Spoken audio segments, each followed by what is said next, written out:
Santai, enak itu kopi. Ngapain kan? Aku bisa bikin kopi sama-sama. Saya kedua ya kan? Lagi kedua. Kenapa dia? Beredar sebuah video mesum yang diduga dilakukan mahasiswa Politeknik Negeri Ambon. Video berdurasi 30 detik tersebut ramai beredar di grup-grup WhatsApp. Dalam video itu memperlihatkan sepasang kekasih tengah berbuat asusila di emperan gedung kampus. Sang pria mengenakan kaos oblong berwarna hitam sementara kekasihnya memakai kemeja abu-abu. Aksi tak terpuji itu direkam diam-diam. "Sadap enak itu papi," ujar yang merekam video tersebut.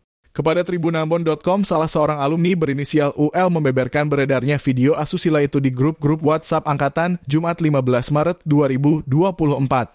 Hal itu membuatnya resah akan perilaku kedua oknum mahasiswa itu. Menurutnya, tindakan mereka sudah mencoreng nama baik kampus. Sangat memalukan dengan beraninya mereka berdua lakukan aksi tercela di lembaga pendidikan, ungkapnya kesal. Dia berharap kedua mahasiswa tersebut mendapat hukuman yang setimpal sehingga menjadi pembelajaran untuk para mahasiswa lainnya. "Saya mengira mereka harus diberi sanksi karena sudah merusak nama baik alma mater," harapnya. Sementara itu, hingga berita ini diterbitkan, Direktur Politeknik Negeri Ambon, Dadi Mairuhu, yang dikonfirmasi tribunambon.com belum menjawab telepon maupun membalas pesan WhatsApp. Download Tribun X sekarang, menghadirkan lokal menjadi Indonesia.